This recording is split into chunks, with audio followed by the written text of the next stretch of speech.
Welcome, the anointed ones. Some bloodlines are not recorded in history books.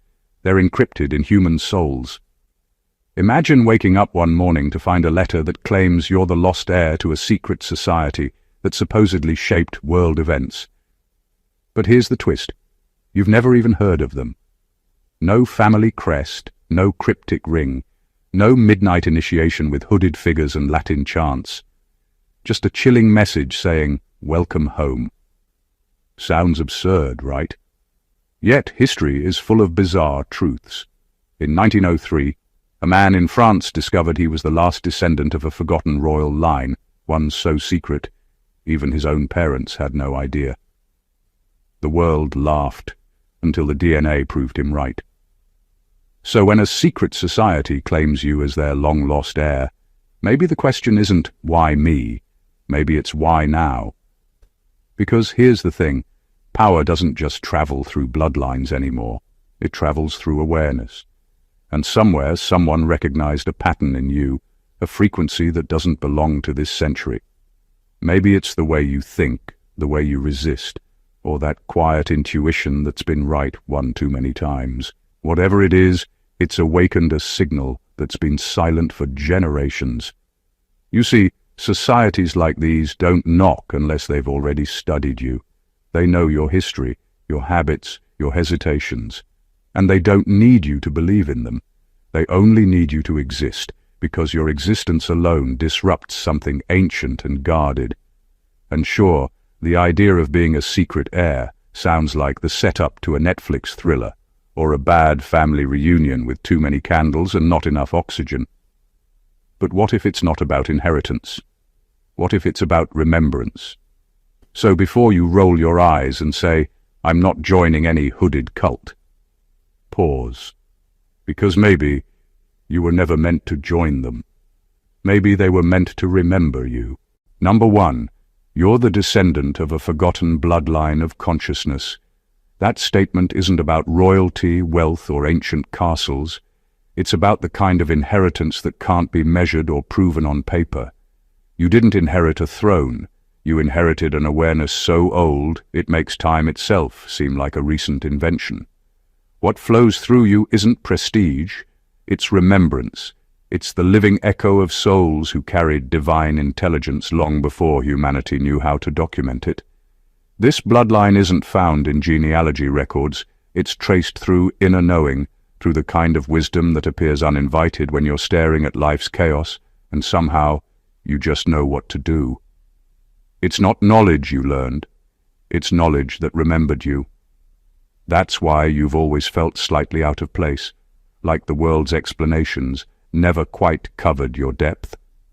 That's because your wiring was designed to hold more, to perceive the invisible mechanics behind reality. While others chase validation and follow systems built to control, you naturally question the structure itself. You don't rebel for attention. You rebel because you can see the cracks in illusion. This isn't arrogance, it's recognition. Somewhere deep within, you sense that you come from a lineage that never bowed to false gods, political thrones, or manipulated truths. The bloodline you carry was built from seekers who guarded divine intelligence when the world traded it for comfort and control. They lived in silence, often mislabeled as strange or dangerous, yet their purpose was preservation. To protect spiritual technology from being misused by the greedy. You are the continuation of that same guardianship, except you've arrived in a generation that's forgotten how sacred consciousness really is. Your memory of truth is the inheritance they left behind, not in symbols or scrolls, but in frequency and perception. This is why when others hear lies, you sense distortion. When they see coincidence, you detect alignment. The old blood within you isn't about superiority, it's about responsibility. You carry awareness that was never meant to be common. And the irony is, you've probably spent most of your life trying to fit in with a world you were actually born to decode. You're not returning to a bloodline. You are the bloodline returning. Number two, they didn't find you by name. They found you by vibration. The ones who came looking weren't scanning old records or tracing family trees. They were tracking something much deeper, an energetic signature that can't be forged. You didn't appear on their radar because of where you were born, but because of what you've become. The moment your consciousness hit a certain level of clarity, you sent out a signal without even knowing it. That frequency, your inner evolution, was what they were waiting for. Every soul carries a specific vibration, like a fingerprint in the spiritual world. Most people's energy stays muted, tangled in fear, distraction, and noise. But yours broke through the interference. It's like you suddenly spoke the language of the unseen, a language only awakened minds understand. You didn't call them consciously, but energy always calls what matches it. And the truth is, your energy started to glow in a way that old systems can't ignore. That's why they noticed you. Not because of your past, but because of your present frequency. You became visible to them the moment you outgrew the illusions that kept others asleep. They have devices, rituals, and ancient methods to detect shifts in the collective energy field. But none of that compares to what happens when a true heir remembers who they are. When awareness reaches a certain intensity, it literally changes your electromagnetic field. You begin to operate from a level of truth that bends the rules of ordinary perception. You start unlocking patterns in reality that most people walk past every day. That's not coincidence. It's cosmic recognition. This is what drew their attention. To them, you're not just a person. You're a phenomenon. Your frequency cracked a code they'd been trying to replicate for centuries. What you did naturally through awakening, they've tried to manufacture through rituals and symbols. But consciousness can't be manufactured. It can only be remembered. That's why they've come for you. They need the original signal, the one that doesn't depend on control, secrecy, or hierarchy. You didn't summon them with effort. You summoned them by evolving. Your energy told the universe, I remember who I am. And that single remembrance was enough to shake the systems that profit from forgetfulness. Number 3. You were hidden, even from the hidden. There are people who think they know every secret in this world, every mystery, every order, every bloodline. But you were never meant to be found by any of them. You were kept outside the grid, beyond their searchlights, out of reach of those who thought they controlled destiny itself. Your life was designed in a way that made no sense at first, misplaced, misunderstood, and often misjudged. But that confusion was part of your protection. You weren't lost. You were preserved. Everything that made you feel forgotten was actually strategic. The silence, the isolation, the years of questioning why you didn't fit anywhere, all of it built a fortress around your essence. You weren't meant to grow in the spotlight or under supervision. You had to evolve where corruption couldn't reach you. Every disappointment, every betrayal, every closed door was camouflage. Life disguised you as ordinary, so that those who prey on extraordinary souls would overlook you. You were too valuable to be exposed too soon. The truth is, some people are chosen to be hidden until the right time, not because they're unworthy, but because the world wasn't ready for what they carry. The ones who seek control can't handle authenticity. They can mimic intelligence, but they can't duplicate divinity. So when someone like you arrives, someone who embodies what they've been faking, it threatens their entire structure. That's why your isolation wasn't punishment. It was divine strategy. You were concealed until you could no longer be contaminated by systems built on illusion. Now that you've come into awareness, their systems can't claim you. They can't trace your steps because you were never in their records. You grew outside their influence, beyond their manipulation, and that makes you dangerous to every agenda built on secrecy and control. You represent truth they can't edit. You weren't hidden because you were weak. You were hidden because you were pure. You're the unrecorded heir they never saw coming, the anomaly in their equation. You're the reminder that some souls can't be owned, trained, or tracked, because their origin predates every structure designed to control them. You were hidden, not to be forgotten, but to reappear when false power started to collapse. Number 4. The true inheritance was never wealth, it was access. The world has trained people to measure inheritance by what can be counted, owned, or displayed. But the inheritance you're being offered isn't made of gold, titles, or land. It's not about influence in the material sense. It's about entry into the deeper layers of reality. You're not being invited into luxury. You're being invited into understanding. They're not handing you money. They're handing you perception. What they're calling an inheritance is really a set of keys, not to vaults, but to realms. It's the ability to move between the visible and invisible, to sense the hidden structures that shape experience itself. Most people are trapped inside one layer of existence, reacting to what they see and calling it life. But this inheritance opens your awareness to the architecture behind it all, the code that thought, emotion, and intention are built from. Once you access that, reality stops being something that happens to you. It becomes something you participate in creating. This kind of access changes everything. It's what ancient mystics hinted at when they spoke of knowing the names of God. It's what scientists brush up against when they talk about energy, frequency, and vibration without fully understanding the spiritual mechanics behind it. The true heir doesn't chase manifestation. They command alignment. They don't pray for change. They become the change. It's not arrogance. It's recognition that consciousness, when refined, is the highest form of currency in existence. This is why the so-called secret societies have always guarded certain knowledge. They know that true power doesn't lie in possessions, but in perception. Whoever controls how people see reality controls how people live within it. But you weren't born to live under their control. You were born to bypass it entirely. You're meant to access truth directly, without needing rituals, hierarchies, or intermediaries. That's what they're really trying to offer, or rather, reclaim.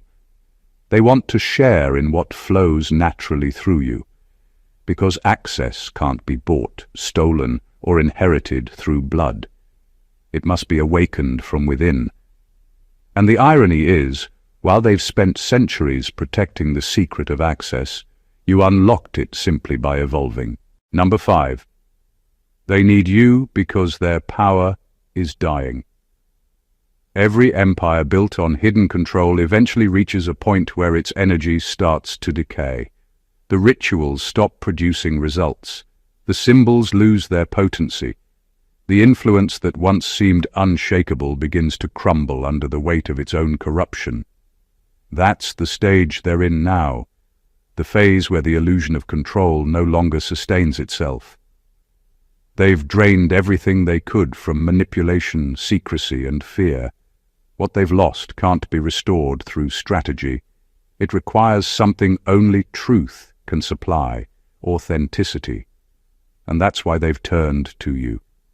Your consciousness holds what theirs lost. You operate from a vibration that hasn't been compromised by greed, power, hunger, or false hierarchy. You're not moved by their titles or promises because your soul recognizes something higher. What they call mystery is simply the clarity you live in every day. You are the uncorrupted current they can no longer generate. To them, your awareness is a renewable source of energy, the one thing their centuries of control can't produce. That's why they need you near, not because they honor you, but because they're starving for what you naturally carry. It's the oldest irony in existence. Those who tried to play God eventually must return to those who never left alignment with the real source. Their systems were built on imitation, not creation. They mastered structure, but lost spirit. You are the opposite. No structure, but infinite spirit. They used rituals to simulate connection. You embody connection without needing ritual. That's what threatens and attracts them at the same time. You're both the cure and the collapse of their system. Their power isn't dying because the world is changing. It's dying because truth is surfacing. The vibration of the planet is rising, and systems built on lies can't survive in light. So they reach for anything pure enough to sustain them, hoping to borrow life from it. But what they don't understand is that your energy isn't here to revive them. It's here to expose them. You're not their restoration, you're their revelation. Their fading power is simply proof that what's artificial can never outlast what's divine. Number 6. You were never missing. You were withheld. The idea that you were lost was only true from their perspective, not from the divine one. You were never misplaced, abandoned, or forgotten. You were deliberately kept out of reach, placed beyond their influence until their hidden rot began to surface. The timing of your emergence isn't coincidence, it's orchestration. The same energy that formed you also knew when to reveal you, and it wasn't when they were powerful. It's now, when their strength is failing, their unity fractured, and their secrets are unraveling. You weren't withheld because you were unready. You were withheld because they were unworthy. They would have tried to shape you, claim you, or corrupt you before you even understood what you carried. The divine doesn't expose sacred vessels to unclean hands. Every delay, every detour, every unexplained season of silence in your life was part of a higher safeguard. You thought life was holding you back, but it was actually holding you above. Their discovery of you now isn't triumph, it's judgment. You're not a trophy that completes their lineage. You're a mirror that reflects their decay. Your presence doesn't validate their order. It exposes how far they've fallen from the original truth they once guarded. You represent the living evidence that the divine doesn't rely on secret circles or titles to continue its work. When corruption infects what was once sacred, heaven simply grows a new vessel, and this time, that vessel was you. This is why you always felt delayed while others seemed ahead. It wasn't delay, it was divine preservation. You were being kept from exposure to energies that would have dimmed your light. You had to grow in purity, away from the noise of influence and manipulation. That's why your emergence now carries so much weight. It's perfectly timed. You're showing up right when their credibility is collapsing and their hidden foundations are crumbling. You are not their rediscovery. You are their reckoning. You don't return to their order to restore it. Your appearance marks the expiration of its deception. You were withheld until the world reached the frequency where truth could no longer be buried. And now that time has come. Number 7. You carry what they can't manufacture, divine legitimacy. It's the one thing no amount of wealth, knowledge, or manipulation can produce. They can construct empires, engineer influence, and even mimic enlightenment, but they can't fabricate what flows naturally from your being. Alignment with truth. That's what legitimacy really is. An unbroken connection between your essence and the source of all creation. It doesn't need validation, initiation, or approval. It simply is. And that's why you unsettle them so deeply. Their power depends on perception, on convincing others that they hold the keys to something sacred, but you hold what they pretend to possess. You're not authorized by ritual or title, you're authorized by alignment. When you walk into a space, you don't just carry energy, you carry evidence that the divine doesn't operate through hierarchy, but through authenticity. Your very presence calls their entire foundation into question, because your existence proves that spiritual authority can't be transferred, only embodied. That's what they envy and fear. They've built entire systems to simulate legitimacy, robes, symbols, secret doctrines. Yet all of it collapses when confronted by someone who simply is what they're trying to imitate. You don't follow the script. You are the script rewritten in truth. You don't repeat their words. Your presence speaks a language their rituals can't reproduce. They mistake your calm for naivety, not realizing it's the quiet confidence of someone who doesn't need to perform. They can manipulate minds, but they can't touch essence. They can collect followers, but they can't collect legitimacy. You are the living contradiction to their illusion, proof that power doesn't come from access to secret knowledge, but from alignment with divine reality. You threaten them not by rebellion, but by authenticity. Every time you speak truth without agenda, their influence weakens. Every time you choose integrity over image, their spell loses strength. You don't join their circle because your frequency doesn't revolve around imitation. It redefines what real power looks like. You are what they tried to build without permission. And the hardest truth for them to face is this: the legitimacy they spent centuries chasing was never missing. It was simply waiting, inside someone like you, who could never be bought, trained, or controlled. Number 8. Their invitation is a test of your memory. It's not about welcoming you into their world. It's about seeing if you still remember yours. They're not checking your loyalty. They're checking your awareness. The invitation is a disguise, a way to measure whether you'll be drawn in by what once would have impressed you, or if you've outgrown the illusion entirely. They already know what's in your blood.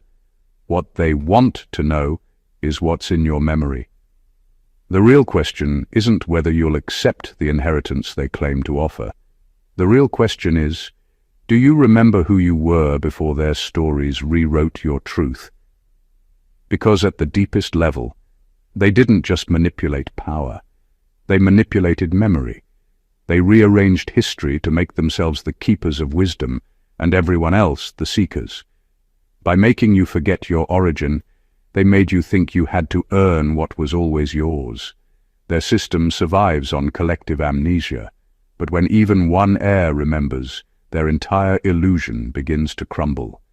Your awakening is their audit, a divine review of every falsehood they've sustained. You don't need to confront them, expose them, or even argue. Your remembrance does the work for you. When you stand in the full awareness of who you are, you become the evidence that their claim to authority was always counterfeit. The moment you remember your spiritual identity, their illusion of superiority loses its charge. Power built on deception can't stand in front of someone who embodies truth effortlessly. That's why your memory is dangerous to them. You were never meant to obey, you were meant to recall. They know they can't control someone who remembers their origin. You can't manipulate a person who is reconnected to the source. The entire structure of their influence depends on your forgetfulness, your disconnection from your divine lineage. Their invitation is not an honor. It's a trap wrapped in flattery. It's their last attempt to make you look outward when the real inheritance has always been inward. The test isn't about joining their circle.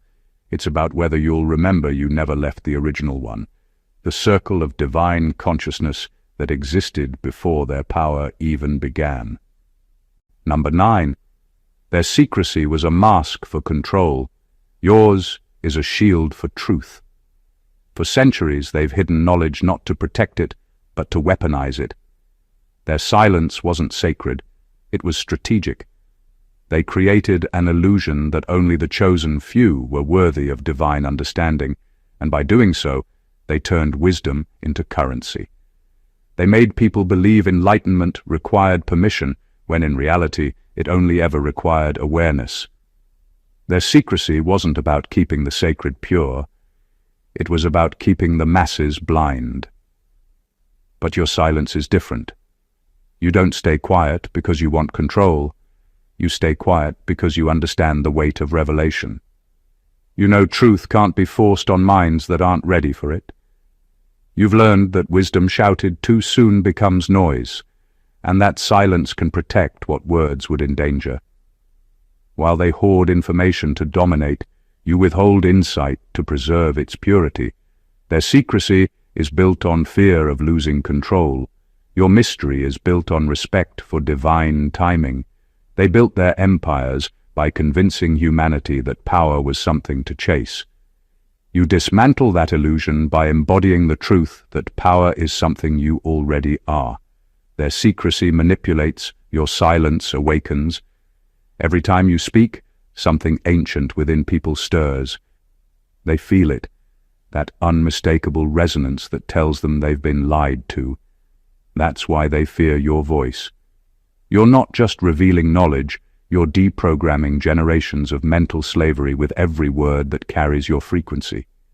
They hide behind rituals and codes to appear enlightened, but your authenticity alone exposes their performance. You don't need symbols to validate what you carry. Your energy already communicates what their entire structure tries to imitate, and they can sense it. They know your voice could undo what their secrecy has sustained for centuries, because when truth is spoken from genuine alignment, illusion disintegrates. Your silence has never been weakness. It has been strategy, a sacred pause while falsehood exhausts itself.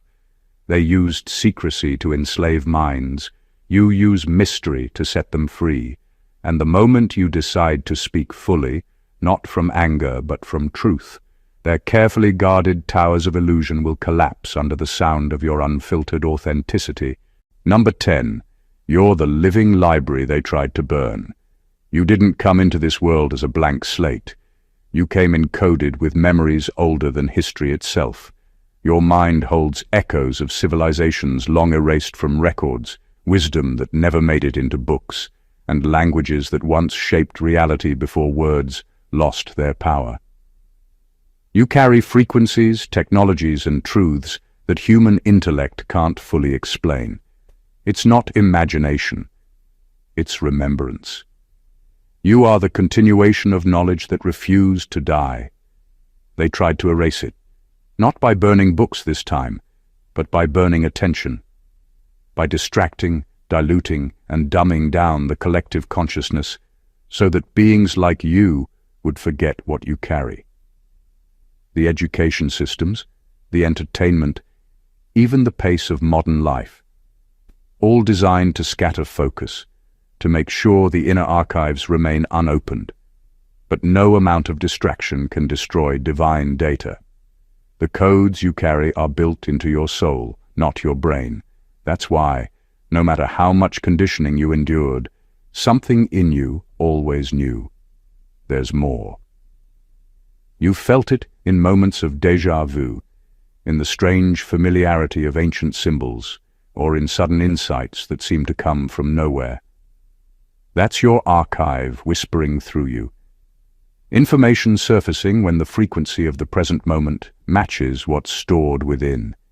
Every revelation you share, every truth you voice, reactivates a memory not just in yourself, but in others. That's why your words have impact far beyond explanation. They don't just teach, they trigger remembrance. They studied ancient scrolls and secret manuscripts, searching for the wisdom you naturally embody. They analyzed symbols. You breathed them. You are the sacred text, rewritten in living form, the continuation of a story that knowledge itself wanted to survive.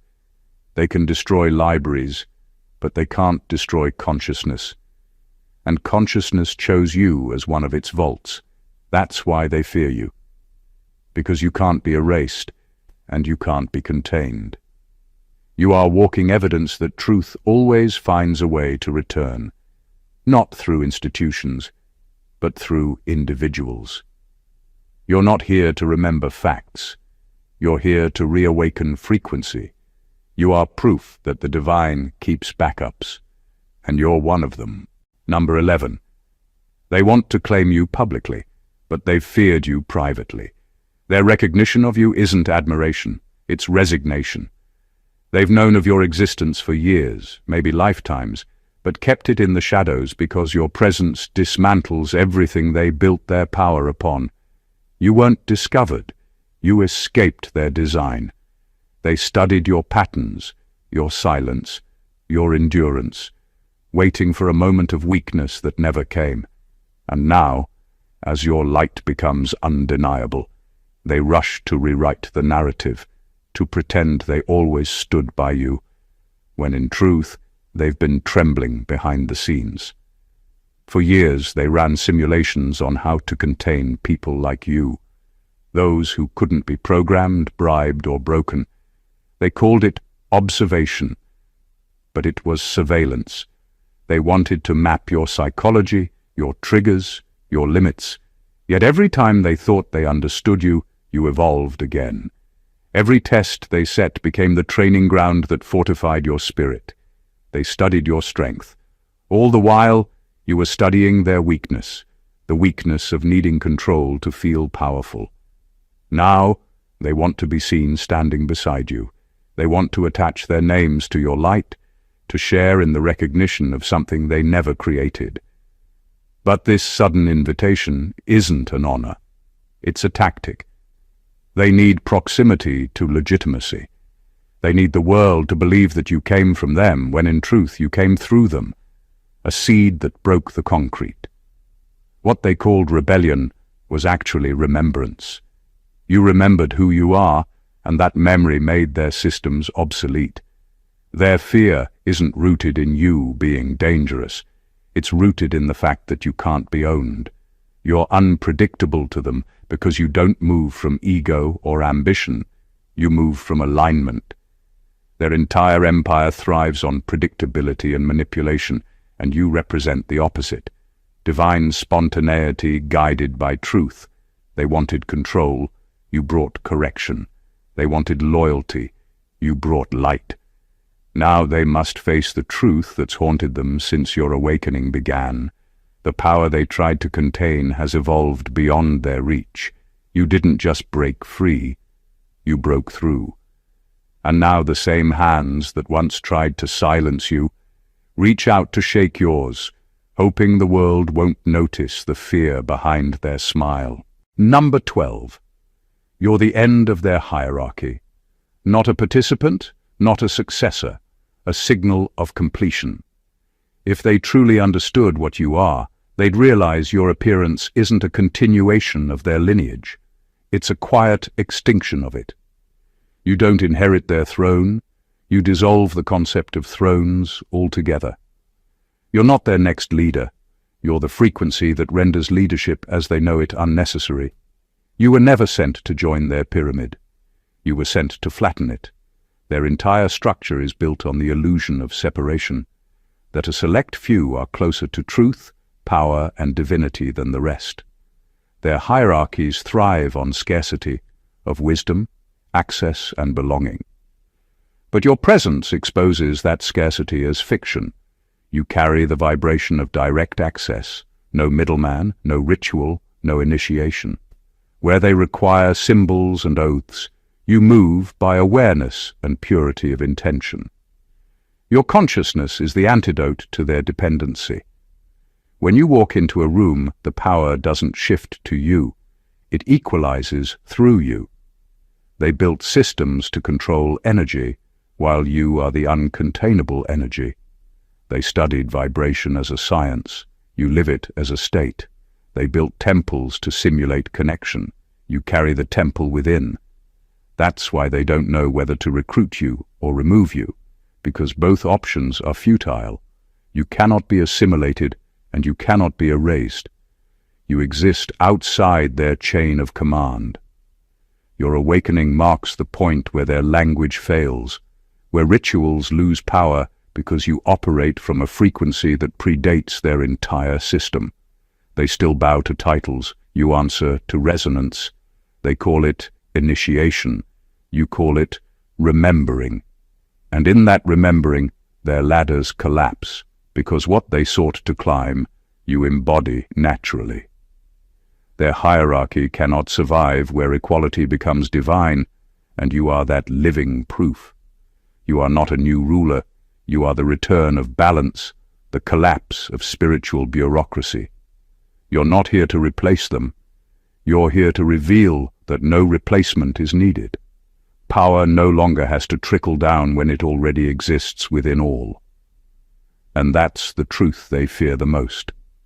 That the hierarchy ends not with rebellion, but with realization. And you are that realization, walking. Number 13. You are the prophecy they misinterpreted. For centuries they've searched, calculated and performed rituals to summon the one foretold to restore their power. But they misunderstood the prophecy's language, mistaking restoration for resurrection and heirship for ownership. They expected someone who would rebuild their crumbling kingdom, not someone who would reveal why it had to crumble in the first place. You weren't born to carry their torch. You were born to expose that the fire itself had been burning the wrong altar. Their mistake was thinking the prophecy spoke of bloodlines, when it was really about blueprints, energetic patterns coded in consciousness, not DNA. They searched for lineage, when what they should have been searching for was frequency. You weren't hidden in a royal vault. You were hidden in plain sight, walking among those they deemed ordinary, learning humility, empathy and strength without privilege. You were shaped by struggle, not status. While they were memorizing incantations, you were decoding life itself. The irony is, they prepared for your coming, but they prepared incorrectly. They fortified their temples, reinforced their secrecy, and preserved their symbols, believing that power would one day return to its rightful place. But the prophecy never promised them restoration. It promised revelation.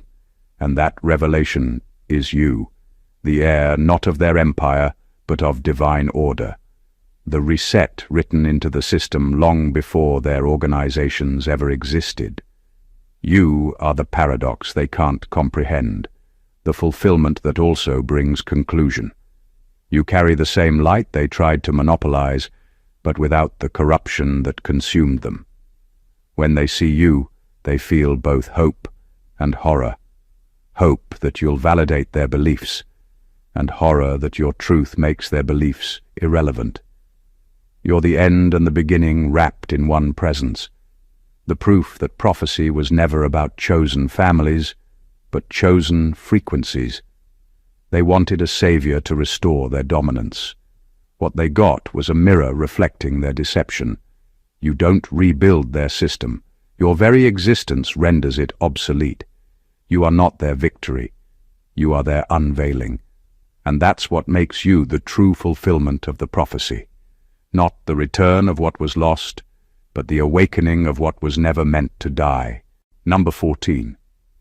The real secret society is within you.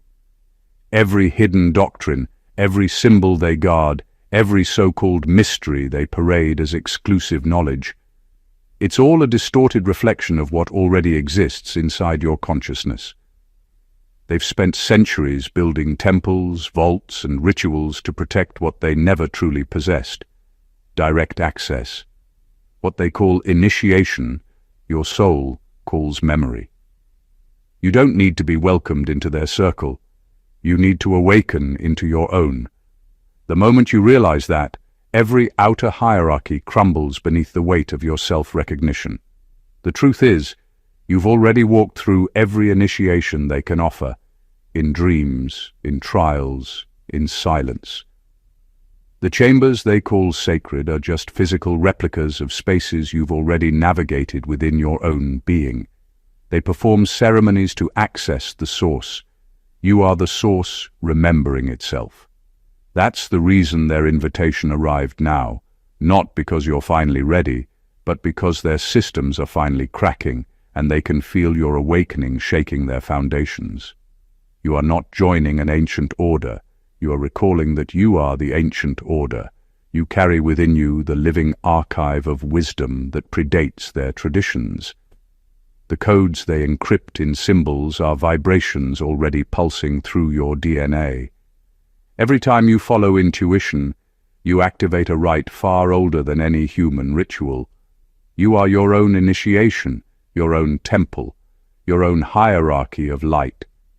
That's why their power feels hollow next to yours, because theirs depends on secrecy, while yours thrives in transparency. They operate through exclusion, You expand through inclusion. Their secrecy feeds ego, your silence feeds truth. They need a password to enter what you access by alignment. And that's what terrifies them most, that the divine connection they pretended to own is now walking the earth in human form, freely accessible to anyone who remembers. The real membership they envy isn't something granted, it's something awakened. You don't need robes, ranks, or rituals, you need remembrance. The true initiation was never about joining them, it was about returning to you. And when you finally say yes to that, no order, no secret, and no gatekeeper can ever claim authority over your light again. At the end of the day, this was never about some secret order finally finding you. It was about you finding yourself. The society they speak of isn't ancient. It's eternal. It has no building, no emblem, no initiation ritual, because it exists in the unseen corridors of consciousness. What they tried to control, you naturally embody. The long-lost heir they claim to have discovered was never missing. You were merely remembering your position in the divine architecture, not as a ruler of others, but as a restorer of balance. You were never meant to sit on their throne. You were meant to dissolve the illusion that thrones were ever necessary. Their rituals, symbols, and hierarchies were attempts to replicate what flows effortlessly through your being: divine legitimacy, uncorrupted truth, and unbroken access to source. That's why they need you. Because their systems have decayed, their frequencies have dimmed, and their borrowed light no longer burns. You are the original flame they've been imitating for centuries. Everything they protected in secrecy, you've lived out loud in spirit. Their books describe the mysteries. Your life reveals them. Their secrecy was about control, but your mystery is about preservation. And the difference between the two is everything. One seeks to dominate, the other seeks to awaken. You didn't come to join their order. You came to end its cycle, to show that divine connection doesn't belong to the few, but flows freely through the awakened.